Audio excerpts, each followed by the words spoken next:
Muchísimas gracias, primero por la invitación, y quiero empezar por dar gracias a todas las personas que participan en este estudio, que son muchísimas. Este estudio está hecho por el financiamiento de NIH, del Instituto Nacional de Salud de Estados Unidos, y lo hacemos en conjunto con la Universidad de Washington, Johns Hopkins y Prisma, y obviamente con el apoyo de MINSA y ESALud. Yo estoy presentando por los 4 investigadores. Somos 4 investigadores principales: el doctor Víctor Dávila, el doctor William Sheckley y el doctor Elvin Gan, de la Universidad de Washington y de Johns Hopkins.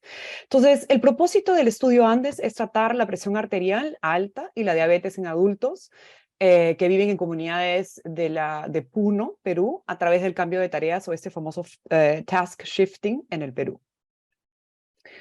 Entonces, al igual que las ponencias anteriores, tenemos que plantear cuál es el problema. Entonces, la hipertensión, la presión alta, es un principal factor de riesgo de enfermedades cardiovasculares en el Perú. Y el gran problema es el tema de diagnóstico y el control inadecuado que se tiene ahorita en el Perú, especialmente en poblaciones rurales donde el acceso a servicios de salud, el acceso a profesionales de calidad es limitado. Este tipo de enfermedades, esas enfermedades crónicas en las cuales es difícil poder llegar a tener medicamentos y demás, lo único que hace es agravar las inequidades de salud que ya venimos presentando y que tenemos en Perú. Nosotros nos hemos basado para este estudio en la intervención de Hearts de Bajo, ya que esta es una de las principales iniciativas que ellos tienen, en donde buscan intervenciones altamente eficientes y económicas para controlar la hipertensión. De la misma manera, lo que también busca esto es incrementar el conocimiento, el tratamiento y control de esta enfermedad.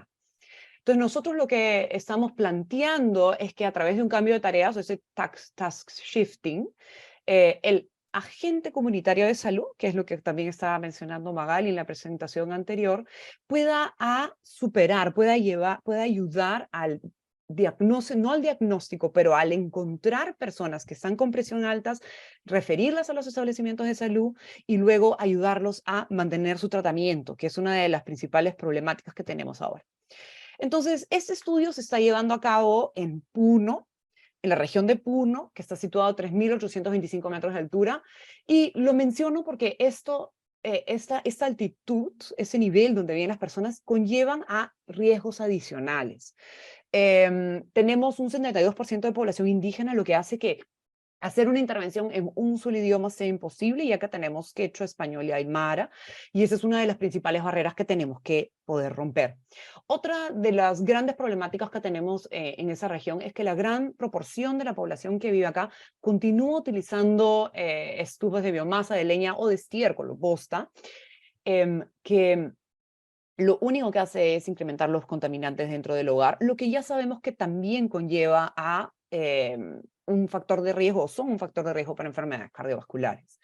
En esta zona también contemplamos con los 2 sistemas de salud, MINSA y ESALUD, y esto más que nada es un tema que nosotros hemos tenido que navegar en el momento de hacer este estudio de implementación. Entonces, lo que yo les voy a presentar en ese momento es la parte de todo lo que hemos tenido que hacer antes de comenzar a pensar en el ensayo aleatorizado, en el RCT, en cómo vamos a plantear una intervención que esté hecha por la población, por DIRESA, por MINSA, por ESALUD. ¿Por qué? Porque la idea es que la idea para todo este tipo de estudios ya es que sean escalables y que sean sostenibles en el tiempo. O sea, tienen que funcionar para la población en la cual nos estamos trabajando. Entonces, el principal objetivo de todo el estudio es evaluar la efectividad y la implementación de una intervención de trabajadores de salud comunitarios a domicilio, o sea, que vayan a las casas para poder entregar esta intervención ANDES, que le hemos llamado así, que es multicomponente, que va a ayudar a identificar, reducir la presión arterial y controlar a su vez comorbilidades como la diabetes. Entonces, el estudio formativo, estudio piloto que lo llamamos o que lo conocemos así, estuvo comprendido de 4 cuatro grandes fases. La primera parte está relacionada con el análisis rápido del sistema de salud. Utilizamos la información de PAHO para poder hacer esto, o los pasos de PAHO. Luego pasamos a hacer entrevistas de profundidad, que es el estudio cualitativo, pero además de eso fuimos un poquito más allá y hicimos algo que se llama experimento de selección discreta, que es el Discrete Choice Experiment, lo que nos ayuda a poder especificar qué alternativas escogería una persona si tuviese la voz, cómo quisieran ellos que esa intervención sea dada para ellos. Entonces, utilizamos este tipo de metodologías para poder entender qué es lo que ellos necesitan. Y le dimos alternativas y ahorita lo explico un poquito más adelante. Y el otro que utilizamos fue el diseño centrado en el paciente o el Human Centered Design, en los cuales ponemos al paciente en el centro y lo ponemos para poder también identificar cuáles son las problemáticas que ellos están identificando. Tratamos de salir y darle realmente la voz a la persona. Y bueno, hicimos el estudio piloto para poder realmente determinar si lo que estábamos haciendo era correcto. Entonces, empezamos con nuestros talleres participativos, que fue en octubre del 2021. Este estudio también empezó en época de COVID, lo cual llevó a sus problemáticas. Para este estudio tuvimos participantes de Minsa, Direza y de las redes de salud.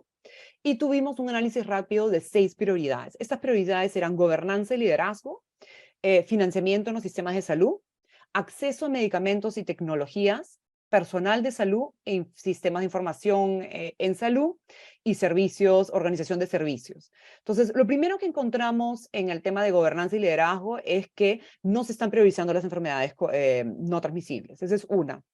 Hay una falta de adaptación de las guías que ya existen y de los instrumentos para el contexto regional. Entonces, esa ya es una principal barrera que sabíamos que teníamos que romper.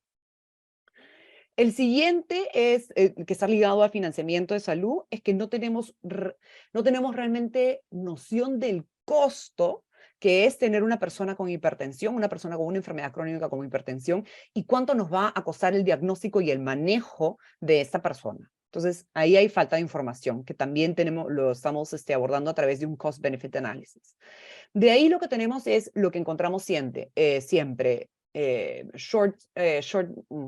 que no hay drogas disponibles, o la correcta, o la que se ha recetado. No tenemos una buena forma de distribución de estos medicamentos. Y muchas veces los insumos que tenemos para poder medir algo tan sencillo como glucosa no es compatible con el equipo que cuenta ese centro de salud. Entonces, son temas que parecen sencillos, pero no es tan fácil de abordar, y esto ha hecho también porque hemos escrito un policy brief a raíz de toda esa información, de poder brindar de regreso una información al mismo MINSA para poder que ellos también puedan ver cómo cambian esos procesos. Y luego tenemos los clásicos, de que todo el personal está con excesivo trabajo, falta de entrenamiento, mucho recambio de personal, especialmente en zonas rurales, los sistemas de salud o MINSA, las redes y los niveles entre los sistemas de salud no se están comunicando, el sistema de referencias es muy complejo. Entonces, esas son algunas de las cosas que han comenzado a salir. Ese es en el taller. Cuando trabajamos con las entrevistas a profundidad, que acá también trabajamos con diferentes personas, trabajamos con personal de salud, con agentes comunitarios, con líderes de la comunidad y con personas que tienen hipertensión, porque es muy distinto cómo cada uno de estos niveles eh, ven las problemáticas que ellos tienen que enfrentar. Entonces, tengo que resumirlo porque eso es enorme, pero solamente para los agentes comunitarios los principales desafío es la selección de la persona. Tiene que ser una persona eh, que sea confiable y comprometida dentro de la comunidad. Y en un lugar como Puno, eso se vuelve un desafío por la minería ilegal. Ya no hay nadie joven que quiere ejercer esta función si es que no existe un pago de por medio, generando otra barrera. La gran mayoría de los agentes comunitarios son voluntarios. De la misma manera, lo que faltaba acá es recursos, transporte y material educativo. ¿Cómo hago para poder enseñarle a mi población qué cosa es hipertensión? Luego tenemos desafíos relacionados al diagnóstico y al tratamiento. Hay personas muy limitadas, mucha sobrecarga, que eso está muy acorde con lo que encontramos con el workshop. Y luego comenzamos a hacer algunas preguntas sobre cómo es que los podemos reclutar al estudio, cómo identificar a esas personas, porque como les mencioné al inicio, hay muy poco, un bajo diagnóstico de personas con hipertensión debido a que solamente están llegando a los establecimientos de salud cuando ya están sufriendo un cuadro. Entonces, todo el grupo de personas que aún no llega podría ser tratado con otro tipo de cambios de vida, de estilos de cambios de vida, y no llegar a sufrir un cuadro hipertenso cuando ya llegan al establecimiento. Como les mencioné, el siguiente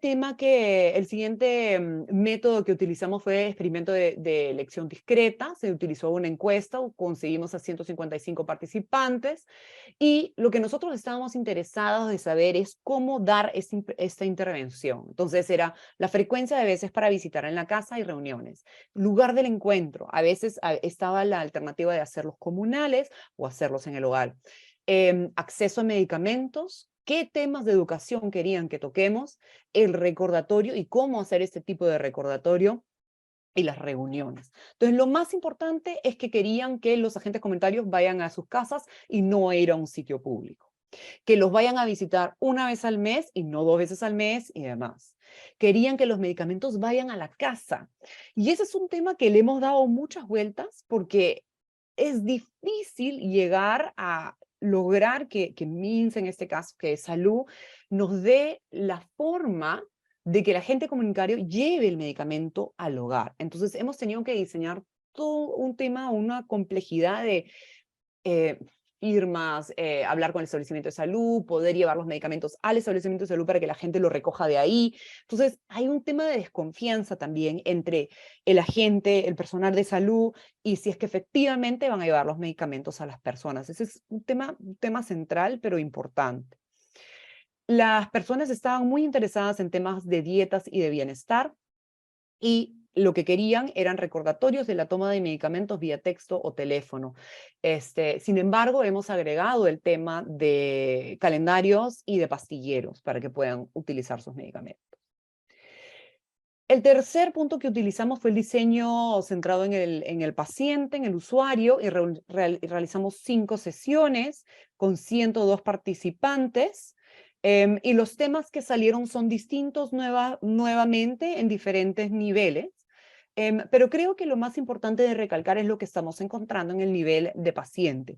Lo que ellos realmente nos dicen es que tienen malas experiencias pasadas con el centro de salud que los desaniman a seguir asistiendo. Y lo que parece que también está pasando es que las personas en comunidades andinas de Puno, en esta zona, tienen una gran relación con la medicina tradicional, como sus tés locales, alimentos, preparaciones. Y cuando llegan a los sistemas de salud y simplemente le dicen que tienen que dejar de tomar eso, pierden con total confianza.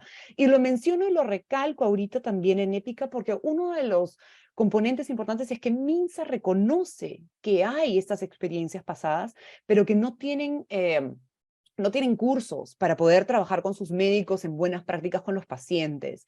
No tienen cursos éticos para poder trabajar esto con sus médicos o enfermeras técnicos. Entonces, yo creo que eso es no solamente un espacio de aprendizaje para este estudio, sino que es un espacio en el cual Cayetano, y lo digo acá porque creo que es importante, podría cubrir esta falta de educación que estamos teniendo también en el personal de salud. Por último, llevando todo lo que hemos trabajado, nos fuimos a desarrollar el estudio piloto, que era implementar el modelo del estudio Andes. Lo hicimos en 2 microredes con 6 establecimientos de salud. Trabajamos con 200 pacientes con hipertensión y lo seguimos por 5 meses. Lo que nos lleva a esto, y ya no voy a hablar de las experiencias del estudio piloto, pero lo que nos lleva es a haber desarrollado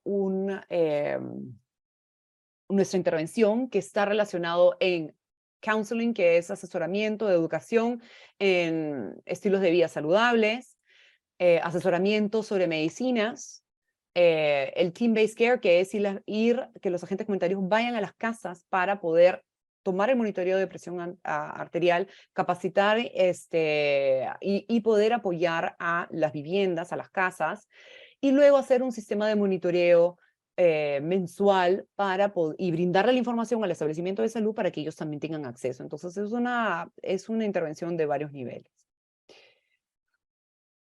Sí, Todo esto, Termino en un Estela, minuto, Paul. ya, Termino en un minuto. perfecto. Todo esto nos lleva al diseño del ensayo. Recién acá, con toda la información que hemos recolectado, nos llevó a diseñar el ensayo, que es al final un ensayo aleatorizado a nivel individual. Vamos a estratificar por establecimientos de salud. Vamos a tener, los criterios de inclusión son por encima de 18 años, que tengan un diagnóstico de presión arterial por médico, y si es que no lo tiene, antes de reclutarlo, mandarlo a que tenga su diagnóstico y que se mantengan dentro del estudio. Entonces, estos son los resultados esperados, pero más que nada solamente les digo uno. El resultado que nosotros ya ahorita queremos empezar a tener con este ensayo es ver si es que efectivamente hay una reducción de presión arterial sistólica, perdón, sí, sistólica, con respecto al grupo control, ¿no? Entonces, ya más adelante les puedo contar esa experiencia del ensayo una vez que lo comencemos a hacer. Muchísimas gracias.